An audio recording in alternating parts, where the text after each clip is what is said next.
Visayas at Mindanao.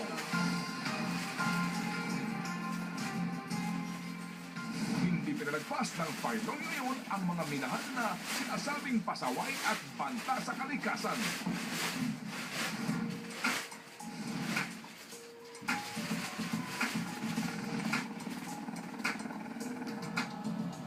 Ang Zambales sa Central Luzon, sentro din ng pagkabkab sa mga iyamang mineral ng Pilipinas.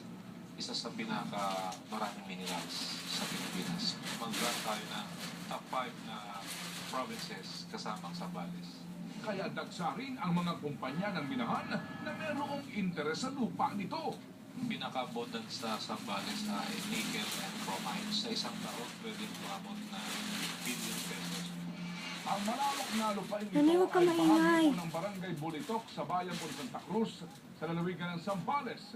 Dito iniimbak pansamantala ang mga nanggagaling po sa mga large-scale mining operations sa kabundukan ng Santa Cruz, Zambales. Habang dito ho ito nakaimbak, ito po ay iniipon para po naman dalhin Nanay. dito sa pantalan sa tapat mismo ng imbakan na ito. Sa panahon po ng tag-init, abay sobrang alikabok. Nanay, huwag ka ang muna paligid sa maingay mga yung taga-barangay. plastic.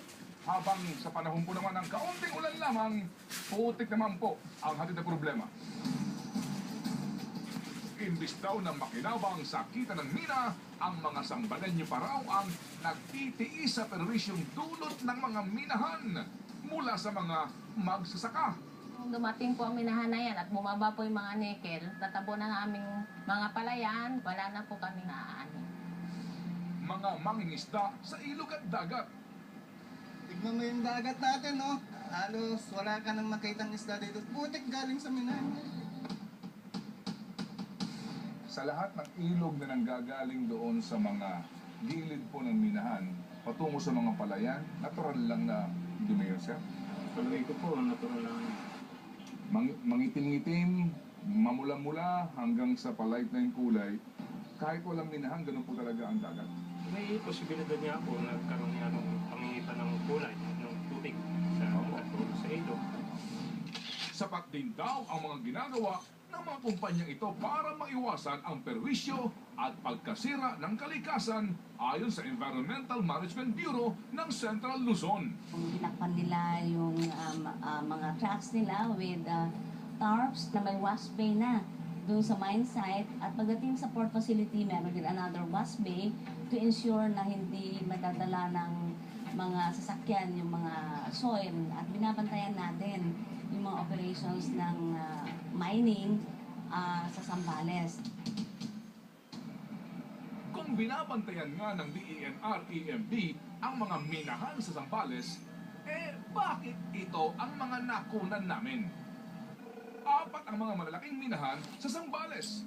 Eramin Minerals Incorporated, Filipinas Mining Corporation, Zambales Diversified Mining Corporation at ang Benguet Mining Corporation. Dati nang inireklamo ang Benguet Mining Corporation sa pareho pa rin usapin. Wala pa rin pinagbago. Pare-pareho pa rin ang reklamo hanggang ngayon. Kaya't iba ang pananaw ni Direktor Leo Hazareno ng MGB, Mines and Geosciences Bureau. Hindi naman natin sila binigyan ng mining contract para gawing brown ang ilog. Kung maging brown ang ilog, ibig sabihin yan ay nagagaling sa mina dahil galing upstream, galing sa kanila. At nakita naman yun ng mga nag-inspect sa atin. Yung report na nagawa ng MGB, napatunayan na may 2 mina na naglumikha ng siltation. Ano hong company ito, Direktor? DMCI sa Benguet. Ngayon ay nagpadala na ang Region 3 ng show cause letter sa 2 mina na yon. At pagkatapos ng show cause na yan, a-action ang Region 3 natin. Reklamo naman ni Tito Balilin, presidente ng Santa Cruz, Zambales. Sinintak daw siya ng Shangfield Mining and Trading Corporation sa kanyang sariling pamamahay nang hindi siya pumayag na lisanin ito. Ano ko nila ginawa? Binako yung bahay ko, may tao pa dyan, may langit. Hinukay naman yung gilid na yan. Hindi ko alam kung ba't hinukay yan, pero tinan ko siyempre tag-ulan, delikado kami, ako babagsak. Napagkalaman namin na tanging exploration permit lamang ang hawak ng minahang ito. Exploration pa lang yung Shangfield. Naghahanap pa lang siya ng pwedeng minahin na mineral. Pinilit namin kunin ang panig ng Xiangfield Mining and Trading Corporation. Patuloy pa rin kaming naghihintay sa kanilang pahayag hanggang sa mga oras na ito. Sagot naman ng DMC operator ng Benguet Mining Corporation. Maayos at malinis raw ang mga mining site nila. Wala raw patunay ang mga aligasyon na ang kanilang mga siltation pond ay hindi maayos na gumagana. Natural lang daw ang discoloration na nangyayari sa mga ilog ng Zambales dahil ito raw naman talaga ang kulay ng lupa.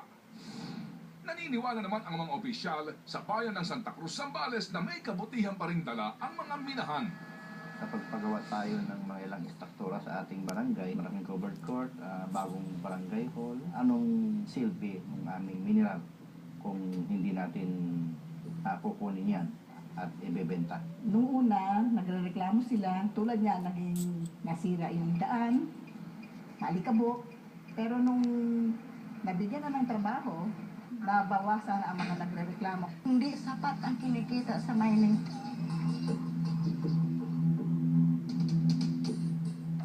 Punta naman tayo sa small-scale miners dahil sabi nga nila, ang maliit na mga minahan nakapupuwing din.